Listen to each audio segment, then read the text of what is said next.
오늘 소개해드릴 책은 늙지 않는 최고의 식사법입니다. 나이가 들면 덜 먹는 게 건강에 좋다는 게 일반적인 견해입니다.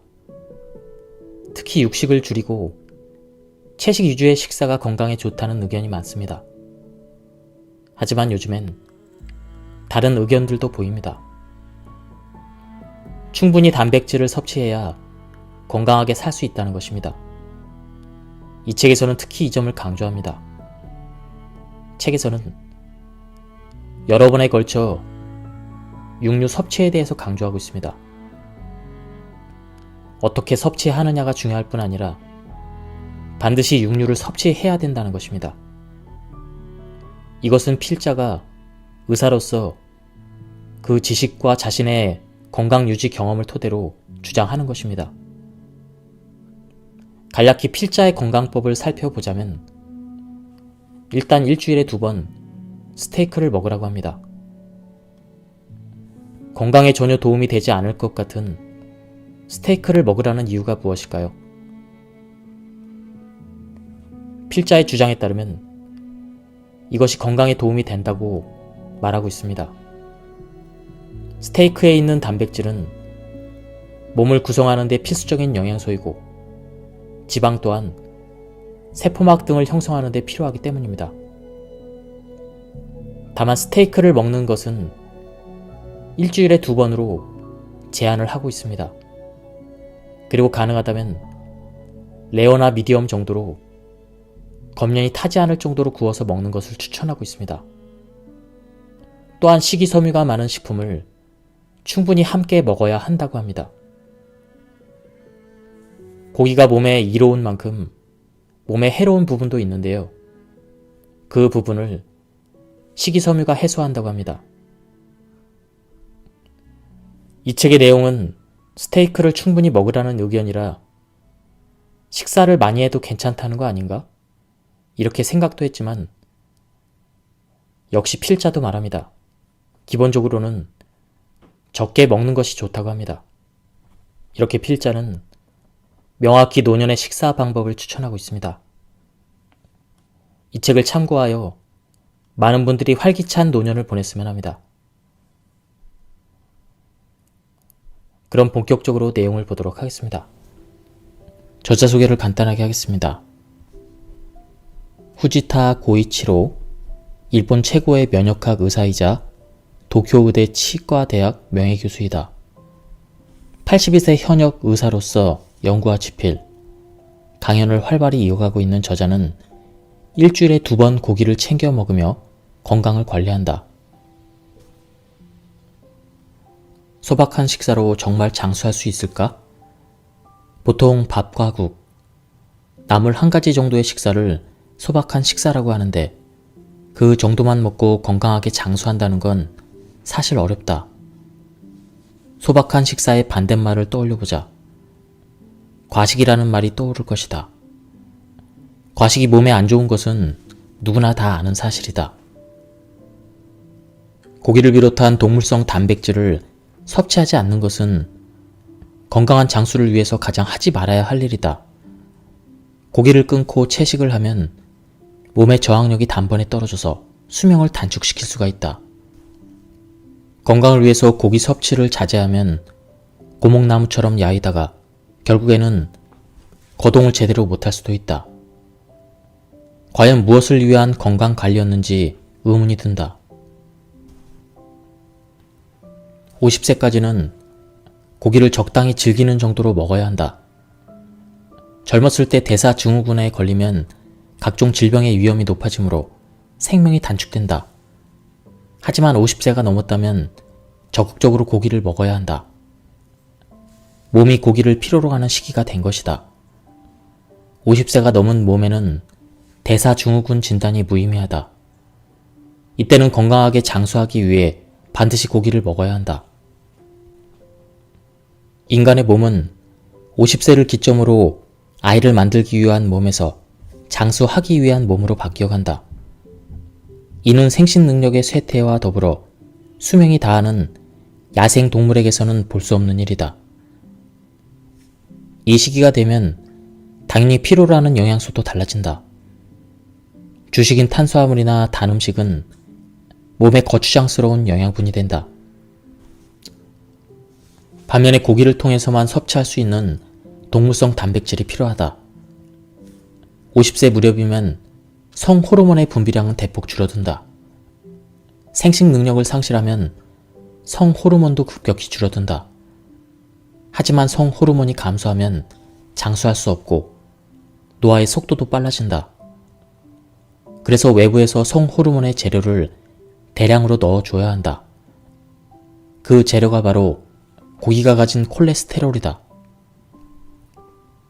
많은 사람들이 콜레스테롤이 건강에 좋지 않다고 오해하지만 사실 콜레스테롤은 50세가 넘은 사람에게 가장 필요한 영양소이다.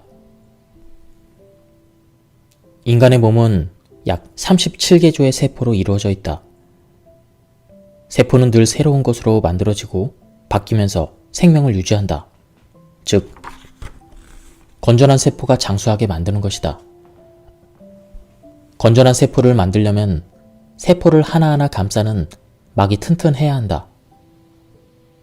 이 세포막의 재료가 되는 것이 바로 고기와 달걀에 들어있는 콜레스테롤이다. 모든 세포막은 콜레스테롤과 단백질로 이루어져 있다.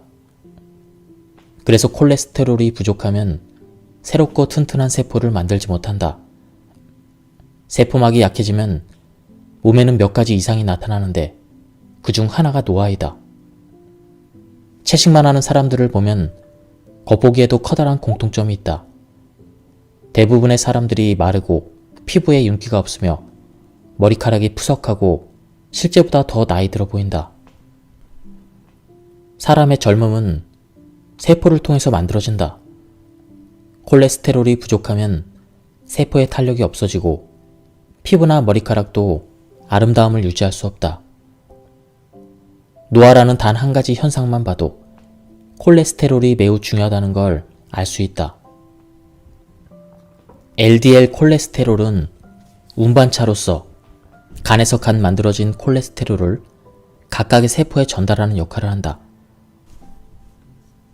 이에 비해서 착한 콜레스테롤이라고 불리는 HDL 콜레스테롤은 콜레스테롤의 수집차라고 할 수 있다. 몸에서 쓰이지 않고 남은 콜레스테롤이나 오래된 콜레스테롤을 모아서 간으로 다시 가져가는 역할을 한다. 수집된 콜레스테롤은 간에서 재활용돼서 신선한 콜레스테롤로 되살아나고 다시 LDL 콜레스테롤이 돼서 신체 각 부분으로 운반한다. 즉, 좋은 콜레스테롤, 나쁜 콜레스테롤이라고 불리는 콜레스테롤의 차이는 다른 역할에서 오는 것 뿐이다. 좋은 콜레스테롤인 HDL 콜레스테롤이 중요한 것은 당연하고 나쁘다고 불리는 LDL 콜레스테롤도 몸의 기능을 유지하려면 반드시 필요하다. 우리가 나쁘다고 인식하는 LDL 콜레스테롤이 체내에 남아돌지 않게 하려면 여분의 콜레스테롤을 수집해주는 HDL 콜레스테롤의 비율을 늘리면 된다. HDL 콜레스테롤의 양을 늘리려면 레시틴이라는 재료를 풍부하게 준비하면 된다. 레시틴은 달걀 노른자에 많고 대두에도 함유되어 있다. 작은 생선, 장어 등에도 들어있다. 이런 식품을 골고루 충분히 섭취하면 HDL 콜레스테롤의 양을 늘릴 수가 있다. 정부에서 콜레스테롤의 기준을 살짝만 낮춰도 지질 이상증이라는 병명의 환자가 폭발적으로 늘어난다. 환자 수가 많아지면 약을 복용하는 사람도 늘어나고 제약업체는 막대한 수입을 얻게 된다. 만약 약을 먹고 건강이 좋아진다고 한다면 그나마 문제가 없을 것이다. 하지만 그렇지도 않다. 세계적으로 가장 많이 복용되는 콜레스테롤 저하제는 스타틴인데 미국 정부에서 진행한 대규모 통계 조사에서는 스타틴의 효과에 대해서 기대할 만큼 확실한 효능을 확인하지 못했다. 콜레스테롤 저하제는 미미한 효과와는 모순되게 중대한 부작용이 우려된다. 스타틴은 간에서 콜레스테롤 합성 기능을 저해해서 혈중 콜레스테롤 양을 줄이는 작용을 한다. 부작용의 초기 증상은 근육의 통증으로 나타나는데 증상이 심각해지면 걷는 것이 힘들어진다. 또한 영국의 의약품청에서 발표한 바에 따르면 스타틴의 부작용은 간의 기능장애, 우울장애, 수면장애, 기억상실, 성기능장애, 간질성 폐렴, 바람, 다발성 신경염 등 매우 다양하다고 한다. 이런 상황을 종합해보면 콜레스테롤 저하제는 부작용의 위험을 감수하면서까지 복용할 만한 약은 아니다. 50세부터 고기를 먹는 것이 좋다고 하더라도 매일 먹으면 건강을 해친다. 과한 것은 모자란 것만 못한 법이다. 무슨 일이든 적당량이 있다. 그렇다면 50세가 넘는 사람이 고기를 얼마나 섭취해야 건강하게 장수하는 데 도움이 될까? 나는 일주일에 2번 스테이크를 먹자고 권한다. 신형 영양실조는 살이 찐 사람도 하루에 3끼를 꼬박꼬박 먹는 사람도 결코 무관하지 않다. 평소에 과식한다는 이야기를 들을 정도로 많이 먹는 사람이라도 단 하나의 영양소가 부족하면 신형 영양실조가 발생한다. 신형 영양실조는 생명을 단축할 위험성이 매우 높다. 그 중요한 영양소는 혈청 중에 포함되는 단백질의 일종인 혈청 알부민이다. 혈청 알부민은 어떻게 인간의 생명에 큰 영향을 주는 것일까? 혈청 알부민은 혈액 중의 수분량을 보존 유지하고 침투압을 유지시켜주는 작용을 한다. 이를 통해 혈액이 정상적으로 순환할 수 있는 것이다. 혈청 알부민 덕분에 우리 몸은 정상적이고 그리고 튼튼한 조직을 만들 수 있는 셈이다. 그러니 혈청 알부민이 줄어들면 몸에는 다음과 같은 이상이 발생한다. 혈관을 만들 재료가 부족해서 뇌 출혈을 일으키기가 쉽다. 적혈구의 재료가 부족하면 빈혈에 걸린다. 면역세포가 만들어지지 않으면 질병에 쉽게 걸린다. 근육을 만들지 못하면 걷지 못하고 누워서 생활해야만 한다. 이처럼 혈청 알부민은 생명을 유지하는 데 꼭 필요한 단백질이다. 우리 몸에서 혈청 알부민 수치가 감소하면 절대 안 된다. 혈청 알부민의 수치는 식사 중의 단백질량에 민감하게 반응한다. 따라서 혈청 알부민을 늘리면서 체내 환경을 건강하게 유지하려면 일주일에 2번은 스테이크를 먹는 것이 좋다. 인체에는 활성산소로 인해 몸이 상처를 입어도 이를 수복하는 굉장한 기능이 구비되어 있다. 하지만 체내의 활성산소 발생량이 너무 많으면 염증이 계속해서 일어난다. 혈관 내에서는 항상 수복 작업이 이루어질 테고 LDL 콜레스테롤이 환부에 축적된다. 동시에 혈관은 굳어져서 탄력성을 잃고 염증 부분은 부스럼처럼 부풀어 오른다. 이 부스럼을 플라크라고 부르는데 이것이 동맥경화의 모습이다. 심근경색이나 뇌경색은 플라크가 원인이다. 플라크가 혈관벽에서 떨어져 혈전이 되고 심장으로 흘러가면 심근경색, 뇌의 혈관을 막으면 뇌경색이 된다. 또한 뇌출혈은 뇌의 혈관이 취약해지면서 찢어지면서 발생한다. 이처럼 동맥경화가 어떻게 일어나는지를 단계별로 살펴보면 주의해야 될 것은 고기나 달걀이 아니라 활성산소임을 알 수 있다. 하지만 동맥경화의 전범인 활성산소의 해에 대해서는 아무것도 이야기하지 않고 실체를 알기 쉬운 고기나 달걀의 그 원인을 돌리고 있다. 그렇게 해서 결국 고기는 좋지 않다라는 주장까지 나온 것이다. 단백질은 20종류의 아미노산으로 구성되어 있다. 체내에서 합성할 수 있는 것을 비필수 아미노산, 체내에서 합성되지 않는 것을 필수 아미노산이라고 부른다. 필수 아미노산은 식사를 통해서만 공급받을 수 있고 이것을 섭취해야만 건강을 유지할 수가 있다. 고기는 아미노산의 구성이 인체에 가장 가까운 단백질이다. 즉, 고기야말로 필수 아미노산을 균형 있게 섭취할 수 있는 식품인 것이다. 또한 세포막의 재료인 콜레스테롤과 DNA의 재료인 단백질을 한 번에 공급해주는 건강식품이기도 하다. 암에 걸리면 식이요법에 많이 신경을 쓰게 된다. 이때 많은 분들이 육식을 끊는 요법을 시작한다. 하지만 애당초 암의 영양분이 되는 단백질은 혈액 중에 존재하며 식사로 섭취하는 단백질을 직접 빨아들이는 것은 아니다. 조금 더 말하자면 인체는 단백질로 이루어져 있기 때문에 식사로 섭취하는 단백질을 줄인다고 해서 암을 키우는 단백질 공급을 끊을 수 있는 것이 아니다.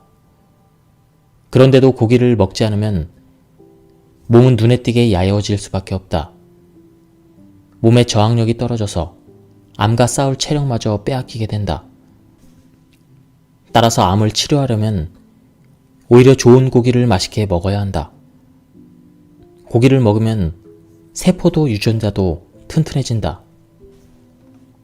애플의 창업자로 유명한 스티브 잡스가 채식주의자였다는 사실은 유명하다. 그는 젊은 시절부터 채식주의를 고수했는데 48살에 췌장암에 걸렸고 56의 나이로 세상을 떠났다. IT 업계를 견인한 그의 죽음은 전 세계인이 슬퍼할 정도로 안타까운 일이었다.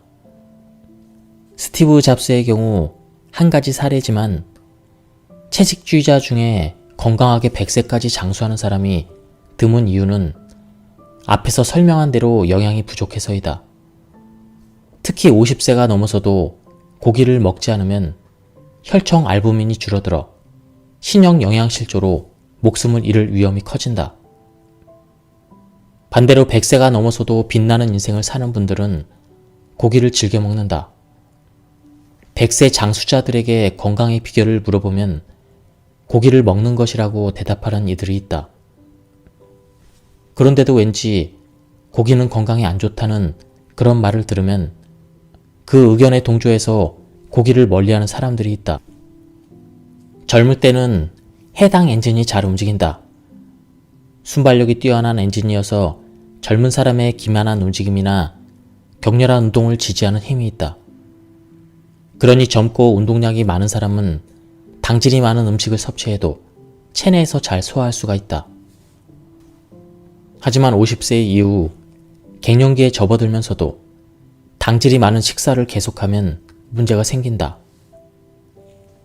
갱년기가 되면 체세포가 쇠약해지거나 호르몬 분비량이 줄어들면서 대사의 힘이 조금씩 떨어진다. 해당 엔진이 활발한 젊은 시절에는 혈중의 당을 재빨리 에너지로 바꿨지만 나이가 들면 당을 잘 소비하지 못한다. 그런데도 활동량이 많았던 젊은 시절과 똑같은 양의 당질을 포함된 식사를 하면 소비하지 못한 당 때문에 혈당치가 계속 올라간다. 이렇게 고혈당 상태가 계속되면 당뇨병에 걸리고 당이 지방으로 바뀌어 축적되면서 살이 찐다. 나아가 고혈당 상태가 계속되면서 당화라고 불리는 현상이 일어나서 세포 내에서 여러 가지 반응으로 활성산소가 발생한다. 이런 체내의 당화와 산화 스트레스로 동맥경화가 생기고 심근경색이나 뇌경색, 암, 알츠하이머 등 많은 질병이 생기는 것이다. 50세부터 젊음을 유지하고 건강하게 장수하기 위해서 중요한 것은 미토콘드리아 엔진을 원활하게 움직이는 생활을 하는 것이다. 미토콘드리아는 지구가 따뜻하고 산소가 많은 환경이 된 후에 생긴 기관이다. 따라서 몸을 고체온, 고산소, 저당질의 상태로 유지하는 것이 미토콘드리아를 활성화시키는 방법이고 결국 약을 멀리하고 건강한 몸으로 젊게 사는 비법이 된다. 당질을 섭취하지 않으면 몸을 움직일 에너지가 부족하지 않을까요? 이런 질문을 자주 받는데 걱정할 필요는 없다. 불필요한 당질이 몸에 들어오지 않으면 몸도 부담이 줄어드는 고마운 일이다. 쓸데없는 당질이 몸에 들어오지 않으면 미토콘드리아는 지방을 연소시켜 에너지를 생성한다. 고기 등의 식품에 들어있는 지방과 허리 둘레에 붙은 군살을 잘 연소시켜 에너지로 변환한다. 따라서 당질을 제한한 식생활을 하면 몸에 붙은 불필요한 지방이 줄어들어 체중이 빠진다. 스테이크 등의 고지방식을 먹어도 군살이 생기지 않는다. 일주일에 2번씩 스테이크를 먹더라도 비만이었던 사람이 날씬해진다. 그러면서 장수 유전자 시르투인이 가동한다. 시르투인은 비만인 몸에서는 잠들어 있지만 적정 체중인 몸에서는 깨어난다고 알려져 있다. 비만인 사람이 나이보다 늙어 보이고 날씬한 사람이 젊어 보이는 것은 단지 체형의 차이뿐만 아니라 시르투인이 깨어 있느냐, 잠들어 있느냐의 차이도 있다. 50세 이후의 당질 섭취법은 희게 정제된 곡류와 설탕, 과자류 등을 자제하는 것이다. 채소류에 들어있는 당질은 그리 걱정하지 않아도 된다. 그 정도의 당질은 미토콘드리아 엔진을 방해하지 않는다. 그리고 하나 더, 식사는 즐겁게 하는 것이 장수식의 최대 비결이다. 지금까지 하루에 3번 흰 쌀밥을 먹던 사람이 갑자기 밥을 끊으면 스트레스가 쌓일 수도 있다. 나 역시 예전에는 밥, 빵, 면류, 단 음식을 아주 좋아했다. 좋아하는 것을 건강을 위해서라는 명목으로 그저 참기만 하려니 스트레스가 쌓였다. 그래서 나만의 즐거움을 남겨두었는데 점심에만 오곡미를 작은 공기에 담아서 한 그릇 먹었다. 오곡미는 식이섬유와 미네랄, 비타민도 풍부해서 활성산소의 해를 크게 줄일 수가 있다. 주식을 먹고 싶을 때는 통곡물을 골라서 먹으면 된다. 진정한 안티에이징은 심플하다. 그 핵심은 성호르몬이다. 성호르몬은 남성스러움, 여성스러움을 만드는 호르몬이다. 생식기가 발달한 시기에는 사람도 생물의 일종으로서 성호르몬이 끊임없이 분비된다. 그런데 생식 능력을 상실한 후에도 건강하게 인생을 살기 위해서 성호르몬이 꼭 필요하다. 몸과 마음의 건강과 즐겁다, 좋다라고 느끼는 진취적인 의욕은 성호르몬이 만들어주는 것이기 때문이다. 이런 성호르몬의 재료가 되는 것이 고기와 달걀 등의 콜레스테롤이다. 성호르몬의 분비를 촉진하기 위해서는 어떻게 해야 할까? 남성 호르몬은 생식기 이외에도 근육에서도 만들어진다. 남성은 근육량을 늘리면서 남성 호르몬의 분비를 촉진할 수가 있다. 근육을 만들려면 양질의 단백질이 필요하고 이때 단백질이 풍부한 식품인 고기가 제격이다. 단백질은 혈액이나 근육 등을 만드는 몸의 주요 성분이며 체중의 5분의 1을 차지하고 있다. 몸을 움직이는 에너지가 될 뿐 아니라 세포의 주 재료이기도 하다. 게다가 세포의 핵에 들어있는 유전자도 단백질로 만들어져 있다. 그래서 젊음을 유지하기 위해 필요한 2가지 중요한 영양소인 콜레스테롤과 단백질이 풍부하게 함유된 식품인 고기를 먹어야 한다. 한편 여성이 여성 호르몬의 양을 늘리려면 고기 외에도 대두 제품을 충분히 섭취하면 효과적이다. 여성 호르몬에는 몇 가지 종류가 있는데 여성이 젊음을 유지하기 위해 가장 중요한 것은 남포 호르몬이다. 남포 호르몬은 폐경으로 난소 기능이 저하되면 급격히 분비량이 줄어든다. 이 호르몬 균형의 이상으로 인해 여성의 갱년기 장애가 생기는 것이다. 대두 제품에는 이소플라본이라는 영양소가 들어있다. 이소플라본은 에스트로겐과 분자 구조가 비슷하여 에스트로겐의 작용을 일부 대신해준다. 그래서 에스트로겐 분비량의 감소는 이소플라본을 섭취해서 보충할 수가 있는 것이다. 게다가 평소에 대두 제품을 잘 섭취한 여성은 유방암에도 잘 걸리지 않는다고 알려져 있다. 적정 섭취량은 두유라면 200ml짜리 2개 정도의 양이다. 일주일에 2번은 사흘에 1번 꼴이다.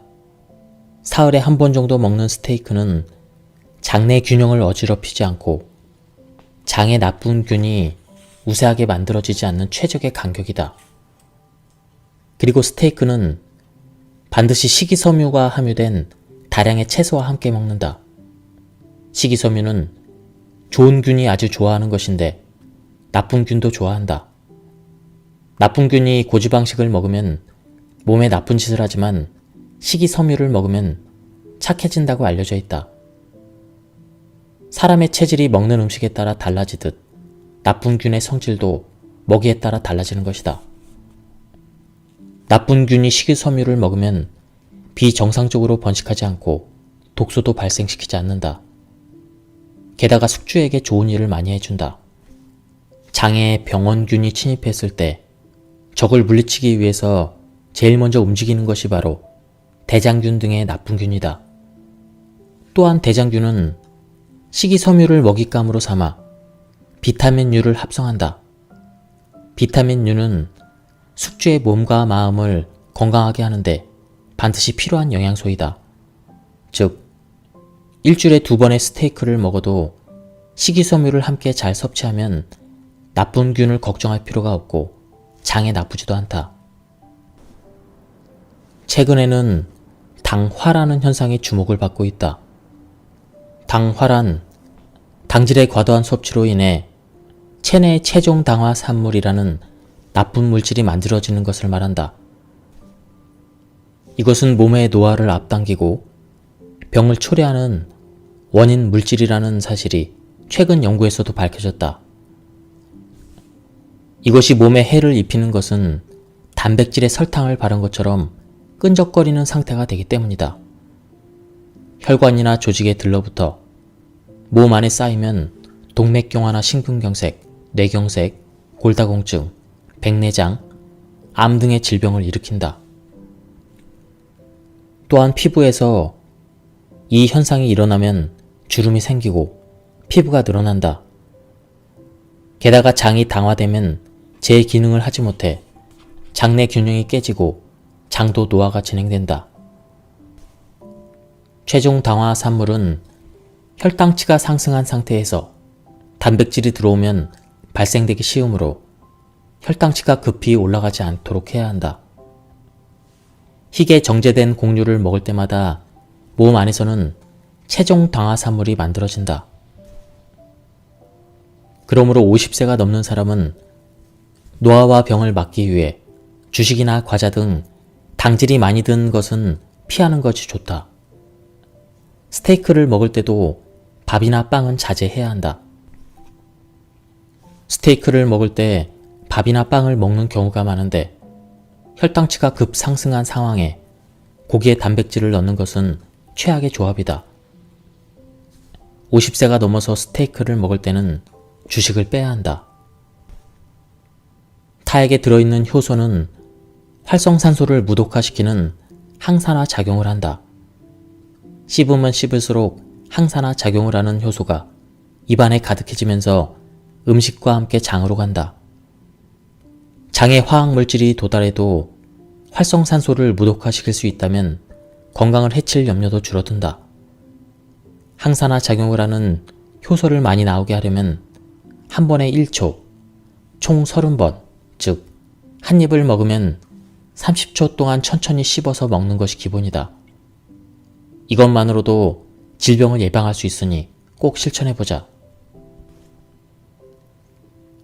저자는 오래전부터 동남아시아에서 장기간 의료조사를 하면서 열사병을 예방하고자 스포츠 음료를 매일 마셨다.